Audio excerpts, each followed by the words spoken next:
इस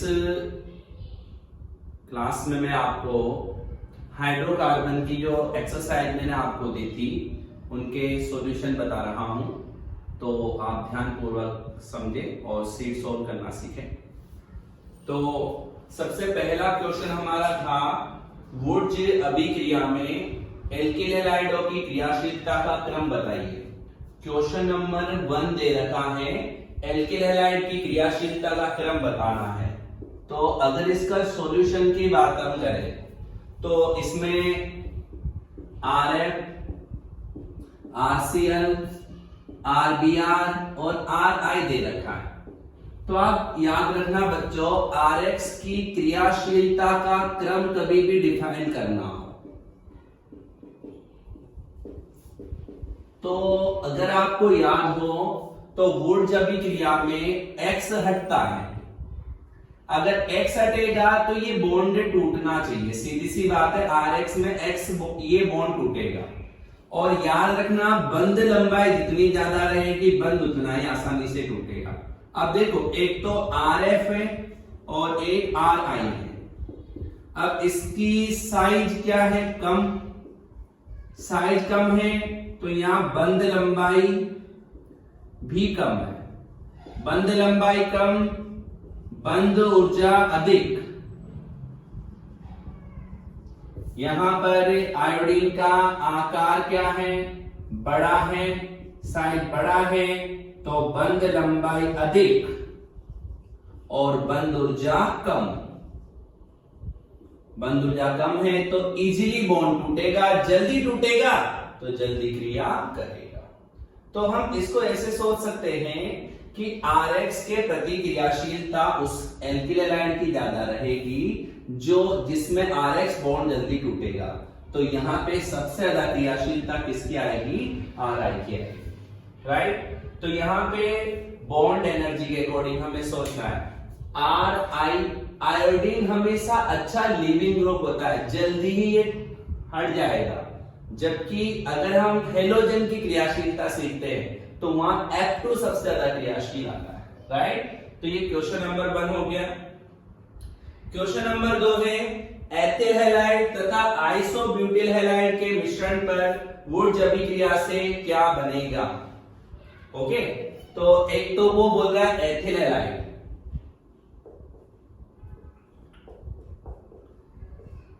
CH3CH2Cl, और एक दे रखा है आइसोब्यूटिल हैलाइड। अब तुम्हें कंपाउंड नहीं आएंगे तो कभी रिएक्शन नहीं कर सकते। आइसोब्यूटिल हैलाइड ले लो, कोई सा भी ले लो, क्लोराइड ले लो, ब्रोमाइड ले लो ना, यहां स्पेशल इश्यू नहीं है। अब वो कह रहा है कि इनकी वुड्स अभिक्रिया करनी है। तो देखो, ये बच्चों RCl टाइप का हो गया और ये इससे भिन्न है तो ये RCl हो गया। अब बताओ, वुड्स अभिक्रिया में दो भिन्न भिन्न हैलाइड लिए जाएंगे तो 3 प्रोडक्ट बनेंगे, RR, R' और RR'। तो बना दो क्या? CH3CH2 CH2 CH3, एक तो ये बन जाएगा। दूसरा CH3CH CH3 CH2, इसी को रिपीट करो, CH CH3 CH3, दूसरा ये बन गया। अब दोनों से बनाओ, RR' CH2, यहां से जोड़ना, CH2 से जुड़ा, फिर CH, फिर CH3 और फिर CH3। अब वो कह रहा है कि कौन सा उत्पाद बनेगा, ठीक है। तो इनके नाम सोचो, 1 2 3 4, ये तो हो गया ब्यूटेन। ये देखो 1 2 3 4 5 6, तो 2 5 2 3 4 5 dimethyl hexane, 2 5 dimethyl hexane, dimethyl hexane. और इसका देखें तो 1 2 3 4 5, 2 पर मेथिल पेंटेन, 2 मेथिल पेंटेन। अब देखिए ऑप्शन, ब्यूटेन, 2,5 डाइमेथिलेक्सेन, और तीसरा प्रोडक्ट हमारा था 2 मेथिल पेंटेन। ओके, तो इस 2 मेथिल पेंटेन को हम आइसोहेक्सेन भी कह सकते हैं साधारण नाम पद्धति में, क्योंकि सेकंड पर शाखा जुड़ी है मेथिल, तो ये आइसोहेक्सेन भी कहलाएगा। तो इसका आंसर क्या जाएगा बच्चों? राइट आंसर इज थर्ड, तीसरा आंसर आएगा इसमें। और पहले का राइट आंसर क्या आएगा? इसका राइट आंसर इज इसमें फर्स्ट आ जाएगा, RI, RBr, RCl। तो 2 क्वेश्चन ये हो गए। तीसरा, एल्केनों के कोरेहाउस संश्लेषण में एल्किल हैलाइड की क्रिया निम्नलिखित में से किससे करते हैं? तो सबसे पहले हमने लिथियम से की थी, फिर क्यूप्रस हैलाइड से करते हैं, फिर RX से करते हैं। तो सीधा वाला क्वेश्चन है, इसको क्या सीखना है? इसका आंसर आ जाएगा थर्ड। फोर्थ, निम्न में से किस अम्ल के वी कार्बोक्सिलीकरण से आइसोब्यूटेन बनेगी? तो वी कार्बोक्सिलीकरण से आइसोब्यूटेन बनना चाहिए 2 डाइमेथिल ब्यूटेनोइक अम्ल, 1 2 3 4 ब्यूटेनोइक अम्ल, 2 डाइमेथिल, ये हो गया पहला ऑप्शन। तो तीसरा 2 डाइमेथिल प्रोपेनोइक अम्ल, 1 2 3, और ये 2 पर डाइमेथिल हो गया, 2 डाइमेथिल। अगला है 1 2 3 4 5 पेंटेनोइक अम्ल, और 3 पर मेथिल, ठीक है। और क्वेश्चन नंबर 4 है ये 2 मेथिल ब्यूटेनोइक अम्ल, 1 2 3 ये ब्यूटेनोइक अम्ल और 2 पर मेथिल। चलो सोचिए क्या क्वेश्चन कह रहा है? आइसोब्यूटेन किसमें बनेगा? आइसोब्यूटेन का सूत्र बताओ, यही होता है ना। अब आप बताओ, वी कार्बोक्सिलीकरण का कॉन्सेप्ट क्या था? COOH को हटाओ, अब हटा के देख लो, COOH वो बच जाना चाहिए, इसको हटाओ, उसके जैसा बचा क्या? अरे बचा क्या? देखो इसको हटा के इधर लिख देते 1 2 3, ऐसा बचा। ये तो पेंटेन वाला है, गलत है, इसको हटाओ,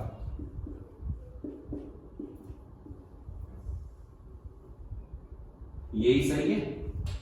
और क्या सोचना, ये गलत है, 1 2 3 4 5, ये भी गलत है। इसमें ऐसा बन रहा है 1 2 3 4, तो ये नॉर्मल ब्यूटेन है, नो की आइसोब्यूटेन। तो इसका राइट आंसर क्या हो गया? सेकंड वाला। तो इसे चेक करना रहता है, रटना कभी नहीं चाहिए क्वेश्चनों के आंसर, रटोगे तो बसोगे। फिर इसका मतलब है तुम्हारा कॉन्सेप्ट कुछ नहीं आते, तुम पैसे चलाओगे आगे जाके, और गधे भी चला सकते हो। क्वेश्चन नंबर 5 देखो, 16.5 gram methyl magnesium iodide, methyl magnesium iodide, ठीक है, कि एसटीपी पर जल से क्रिया, तो ये जल से क्रिया हो गई। तो ये मेरे हिसाब से बच्चों ग्रिग्नियारबीकर्मक है, और आपने वीडियो को सही तरीके से अगर पढ़ा हो तो मैंने तुम्हें सिखाया ग्रिग्नियारबीकर्मक की जल से क्रिया। हमेशा ग्रिग्नियारबीकर्मक यहां से टूटेगा, इधर प्लस और इधर माइनस, जल में सक्रिय है, इधर प्लस और इधर माइनस। तो क्या बना देखे देखो, CH4 प्लस MgIOH। चलो ये तो रिएक्शन हो गई। क्वेश्चन कह रहा है कि 16.6 ग्राम मेथिल मैग्नीशियम आयोडाइड लेने पर उत्पन्न मेथेन का आयतन क्या होगा। अब देखो ये क्वेश्चन मोल कंसेप्ट का हो गया नहीं हुआ। और आप देखो मैंने मोल कंसेप्ट आपको सिखाया था, अगर एक ही पदार्थ के बारे में दिया गया हो दूसरे को पूछ रहा है तो सबसे पहले अभिक्रिया से हमें सोचना पड़ेगा। पूर्ण अभिक्रिया, संतुलित अभिक्रिया लिखनी चाहिए। CH3H इधर जुड़ के MgOH बैलेंस है, तो ये 1 मोल इसका और मेथेन का कितना बन रहा है 1 मोल। अतः इसका 1 मोल पूर्ण अभिक्रिया करके 1 मोल मेथेन बनाएगा। 1 मोल मेथेन मतलब 1 इंटू 22.4 लीटर। जानते हो ना, 1 मोल का एसटीपी पर आयतन, 1 मोल गैस का एसटीपी पर आयतन 22.4 लीटर होता है। कर लो, और क्या है। अब इसका मोल नहीं दे रखा आपको, 16.6 ग्राम दे रखा है, तो CH3MgI के मोल बनाओ पहले। तो ग्राम मात्रा बटा अणुभार, ग्राम मात्रा 16.6 और अणुभार 166 आएगा। आप घर पे बैठ के निकालते रहना। कार्बन का 12, हाइड्रोजन का 3, मैग्नीशियम का 24, आयोडीन का 127, तो ये कट गया 0.1 मोल आ गया। अब लगाओ मोल कंसेप्ट। 1 मोल मेथिल मैग्नीशियम आयोडाइड द्वारा निर्मित CH4 का आयतन बराबर 22.4 लीटर, अतः 0.1 मोल से कितना बनेगा, 22.4 इंटू 0.1 बराबर 2.24 लीटर। ऐसा सोल्व होगा। कर लोगे।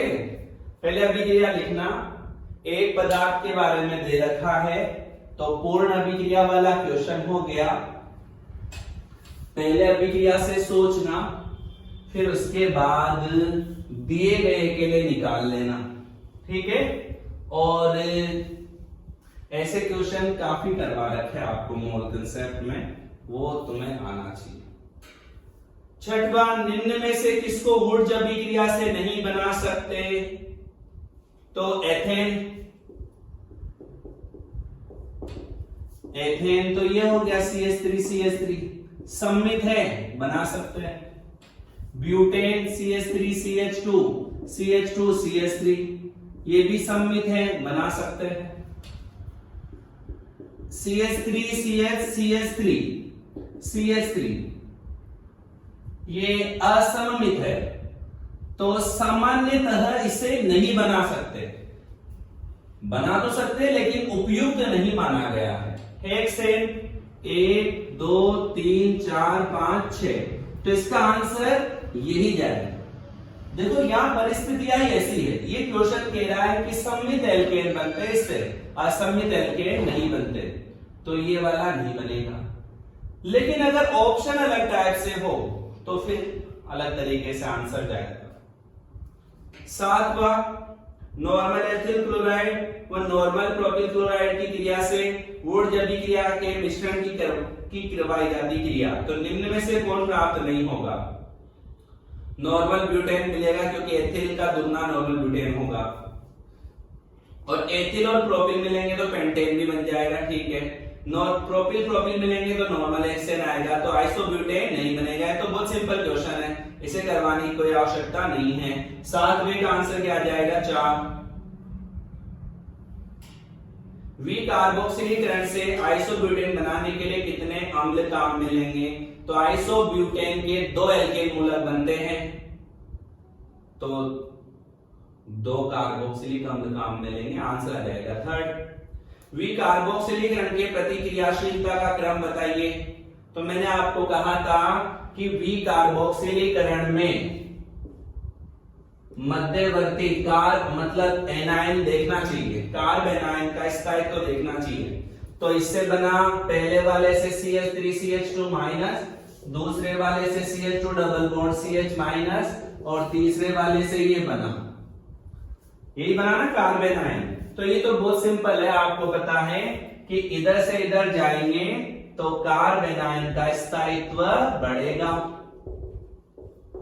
तो हम कह देंगे कार्बोक्सिलिक अम्ल कार्बोक्सिलीकरण के प्रति क्रियाशीलता क्या होगी, बढ़ेगी।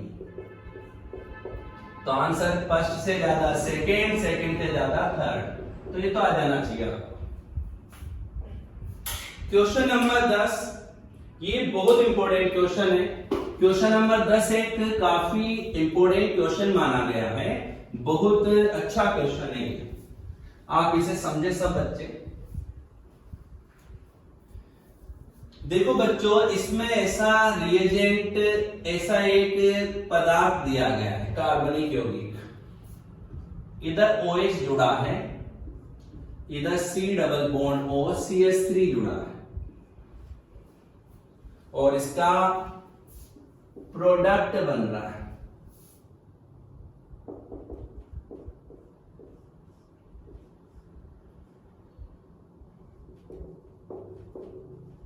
ओके, अब वो कह रहा है कि यहां कौन सा अभिकर्मक, मतलब कौन सा अभिकर्मक काम में लिया जा सकता है, कौन सा अभिकर्मक काम में ले सकते हैं। ऑप्शन नंबर 1 दे रखा है ZnHG सांद्र HCl। दूसरा ऑप्शन है लाल फास्फोरस प्लस HI। तीसरा ऑप्शन है NH2 OH माइनस। चौथा ऑप्शन है उपरोक्त सभी। ध्यान समझिएगा। अब देखो बच्चों, इसका आंसर क्या है। हमें ये है क्लीमेंसन अपचायक,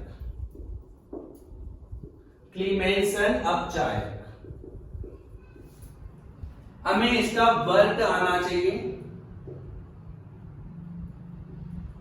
एल्डिहाइड व कीटोन को एल्केन में, मतलब ये C डबल बॉन्ड O हो तो उसको CH2 में बदल देता। ये वाला जो है ये है वोल्फ किस्नर अपचायक, वोल्फ किस्नर अपचायक। ये सेम वर्क करता है जो क्लीमेंसन अपचायक करता है। और लाल बाई जो होती है, चाहे एल्डिहाइड हो, चाहे कीटोन हो, चाहे एसिड हो, चाहे एल्कोहल हो, सबको एल्केन में बदलती है, एल्केन में बदलती है। ओके, अब देखना, अगर बच्चों इसका आंसर में ये लगा दो, पहले तो देखो हो क्या रहा है। ये OH मतलब एल्कोहल, ये CO और इधर CC है तो ये कीटोन। तो एल्कोहल और कीटोन दोनों ही है। अगर लाल फास्फोरस और HI लेंगे तो वो एल्कोहल को भी एल्केन में बदलनी चाहिए थी और कीटोन को भी, जबकि यहां देखो एल्कोहल तो रक्षित है, नो चेंज, एल्कोहल में कोई चेंज नहीं हुआ। तो इसका आंसर ये नहीं आ सकता, क्योंकि ये आएगा तो एल्कोहल भी चेंज होएगा, राइट। अब ये नहीं तो ऑल भी नहीं, लेकिन इधर मैंने तो लिखा दोनों के कार्य सेम है, तो याद रखना यहां एक टैग बनता है। कीटोन को एल्केन में अपचयित करने के लिए वोल्फ किस्नर अपचायक श्रेष्ठ अपचायक होता है, श्रेष्ठ अपचायक होता है। यदि हमको कभी कभी प्रायोरिटी देनी पड़ जाए, वैसे दोनों ही बदल सकते हैं, लेकिन हमें यहां वरीयता देनी है, क्योंकि सिंगल करेक्ट आंसर है, मल्टी करेक्ट आंसर नहीं है। तो फिर हमें वोल्फ किस्नर अपचायक को वरीयता देते हुए आंसर देना पड़ेगा। समझे बात को? कीटोन ही बदल रहा है एल्केन में, CH2 बन रहा है, तो फिर Wolff Kishner is the best reducing agent for this phenomena, right. और मेरी बात सुनना, देखना इधर, इस क्वेश्चन को मैं आपको और समझाना चाहूंगा थोड़ा सा। अगर सोचो ये प्रोडक्ट बनता, ये बन जाता प्रोडक्ट, ओके, मैं कहूं निम्न में से सही अभिकर्मक है, वही क्लीमेंसन, अब चाहे वोल्फ किस्नर, तीसरा लाल फास्फोरस प्लस HI, और चौथा है उपरोक्त सभी। तो क्या आंसर दो, बताओ, बोलो बोलो फटाफट। उपरोक्त सभी। अब बताओ OH भी अपचयित हो गया या नहीं हुआ? OH हट गया, H में बदल गया, मतलब ये भी एल्केन में बदल गया है। तो एल्कोहल भी बदला, कीटोन भी बदला। अब ये दोनों होते तो ये तो केवल एल्डिहाइड कीटोन को ही बदल पाते ना, क्या ये अल्कोहल को अपचयित कर सकते हैं? नहीं, ये स्पेशल है दोनों, केवल एल्डिहाइड और कीटोन। तो ये गलत होगा और यहां पे आंसर सही लाल फास्फोरस और HI होगा, क्योंकि एल्कोहल और कीटोन दोनों अपचयित केवल लाल फास्फोरस और HI ही कर सकता है। और देखना है क्वेश्चन,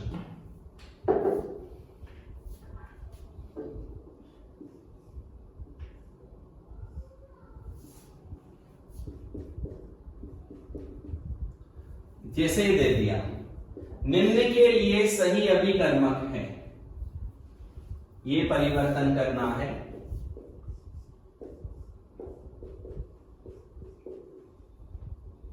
चलो सोचिए, अब बताओ किस इसमें केवल क्या दे रखा है? कीटोन, और इधर क्या बन गया? एल्केन में बदल गया, CH2 आ गया। तो क्लीमेंसन से भी बदल सकता है, वोल्फ किस्नर से भी बदल सकता है, और लाल फास्फोरस और HI भी बदल सकता है। अतः इसका आंसर उपरोक्त सभी होगा।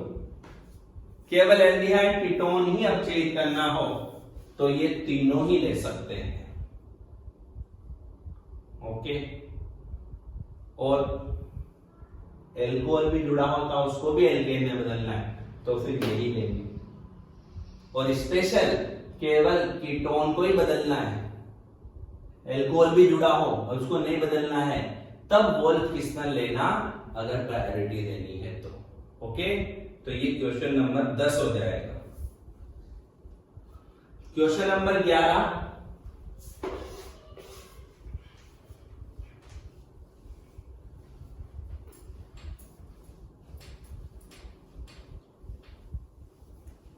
RMGX के साथ कौन एल्केन नहीं देता है? तो RMGX के साथ एल्केन वो नहीं देगा जिसमें, जैसे RMGX है,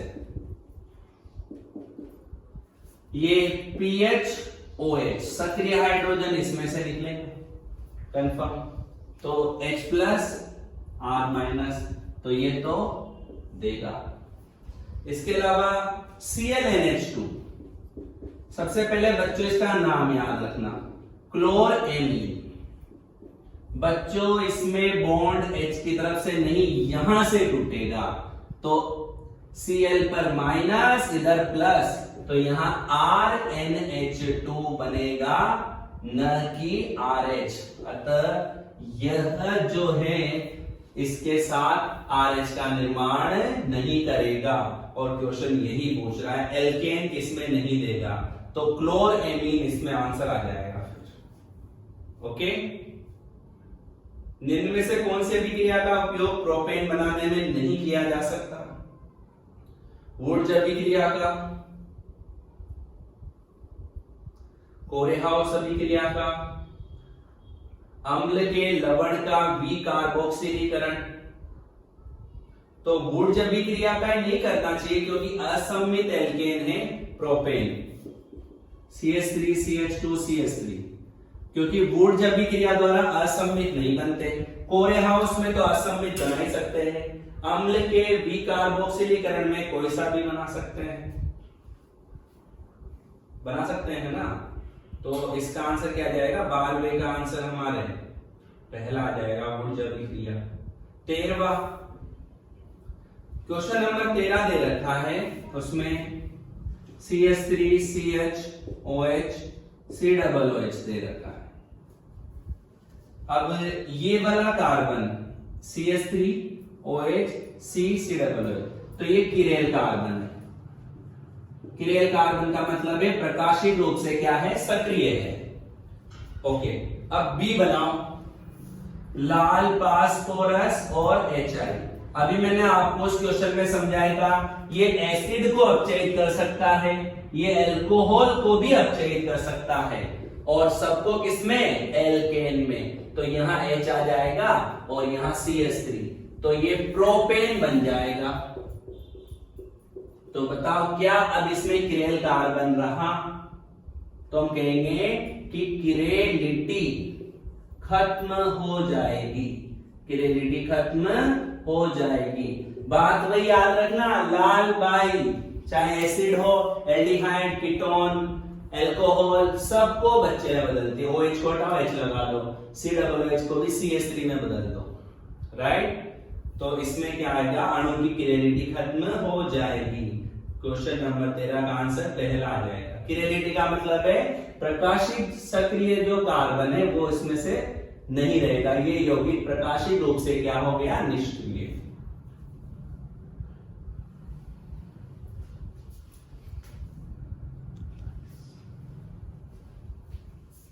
क्वेश्चन नंबर 14 देखो, CH3CH MgCl।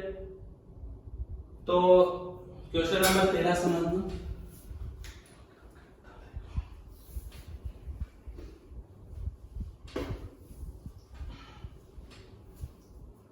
Question 14, CH3CH MgCl plus CH3CH3OH क्या बनेगा, ऐसा कह रहा है।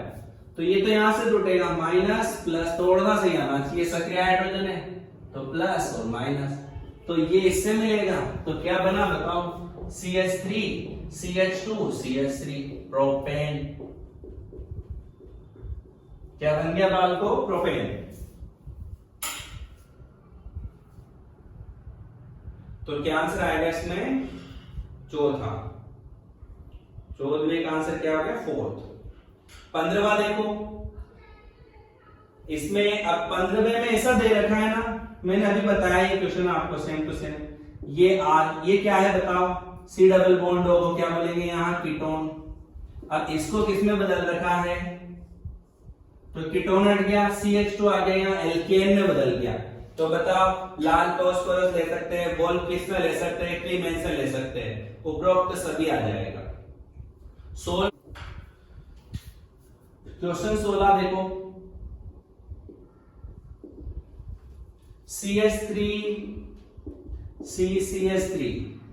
CH3 और यहां Br है, और लिथियम दे रखा है, CuX दे रखा है, उसके बाद A बना रखा है, और यहां दे रखा है CH3CH2CH2Br। सही है। तो बताओ ये अभिक्रिया कौन सी होगी, कोरेहाउस रिएक्शन। तो इसमें तो ये वाला R और ये R डैश मिला दो, आंसर आ गया। सोचो, मिलाओ देखे, CH3C CH3 CH2 CH2 CH3 1 2 3 4 5 2 dimethyl pentane, 2 dimethyl pentane का क्या होगा, निर्माण। ऐसा किसमें है,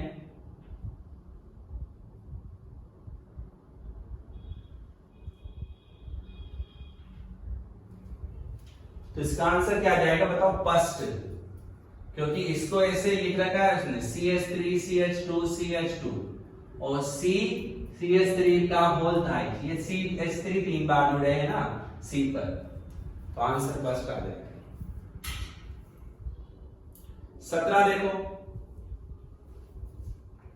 निम्न में से किस अभिक्रिया में कार्बन कार्बन बंध का निर्माण नहीं होता, ग्रिग्नार अभिकर्मक का जल अपघटन, और ग्रिग्नार अभिकर्मक का ये RMGX है, इसका जल अपघटन करेंगे तो RH बंद बनेगा, न कि कार्बन कार्बन। तो इसका आंसर तो यही आ गया, ज्यादा क्यों सोचना।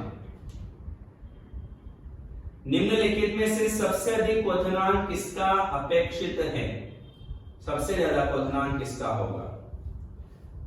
देखो isooctane 2233 tetramethyl butane, normal octane और नॉर्मल ब्यूटेन। अब देखो क्वथनांक का कॉन्सेप्ट होता है अनुभाग बढ़ेगा क्वथनांक बढ़ेगा, शाखाओं की संख्या बढ़ेगी तो क्वथनांक घटेगा। तो आप इसमें दिमाग लगा लो और आंसर दो। आइसोऑक्टेन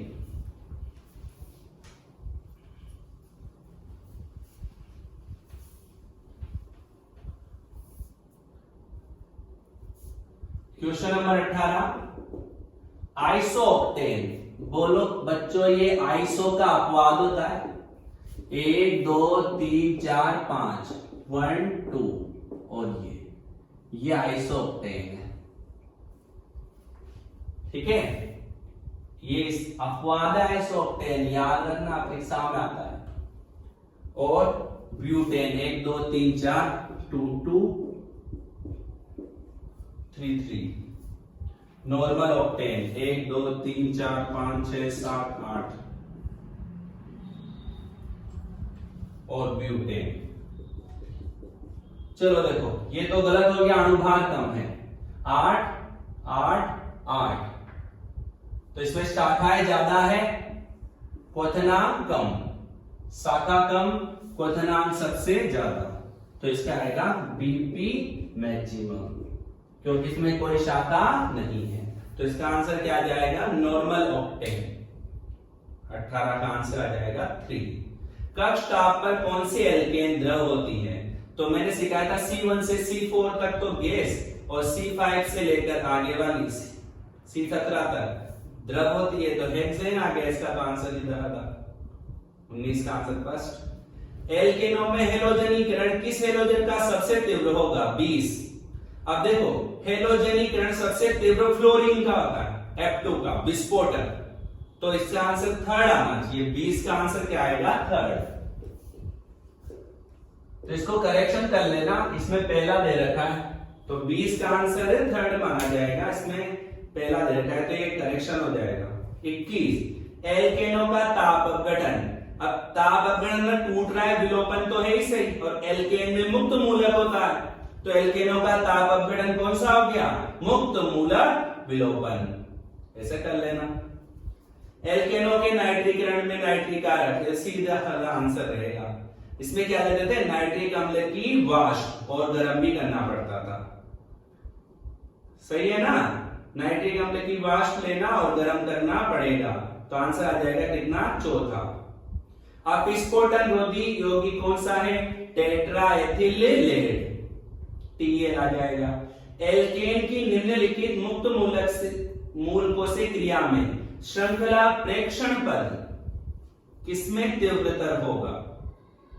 श्रृंखला प्रेक्षण पद किसमें तीव्रतर होगा? फ्लोरीन मुक्त मूलक, क्लोरीन मुक्त मूलक, आयोडीन मुक्त मूलक और ब्रोमीन मुक्त मूलक। ओके, सोचो सबसे तीव्र क्रियाशील, सबसे आसानी से क्या बनेगा? F मुक्त मूलक ही तो बनेगा। तो सबसे तीव्रता से क्रिया कौन करेगा? F मुक्त मूलक करेगा। और सबसे कम क्रियाशील कौन होगा? आयोडीन मुक्त मूलक। तो ये तो सीधा आंसर हो जाएगा, क्लोरीन मुक्त मूलक आ जाएगा। एल्केनों की निम्नलिखित में से कौन सी अभिक्रिया में मुक्त मूलक मध्यवर्ती बनेंगे?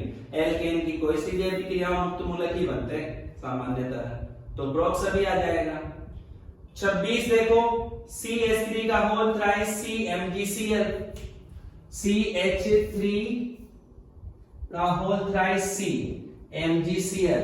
अब इसकी क्रिया D2O से करनी, D2 ऐसे टूटेगा, DOD, D पे प्लस, इधर माइनस, इधर प्लस, तो क्या प्रोडक्ट बनेगा? CH3 का होल थ्राइस C और यहां D आ जाएगा। CH3 की होल थ्राइस CD, तो पहला आंसर आ जाएगा।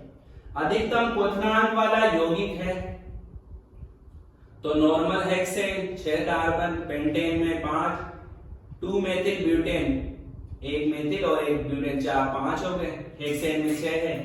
अब इसमें देखो 2 डायमेथिल, तो नॉर्मल हेक्सेन आ गया इसका तो आंसर, तो इसमें कार्बन 6 है और वो सीधा भी है, कोई श्रृंखला भी नहीं।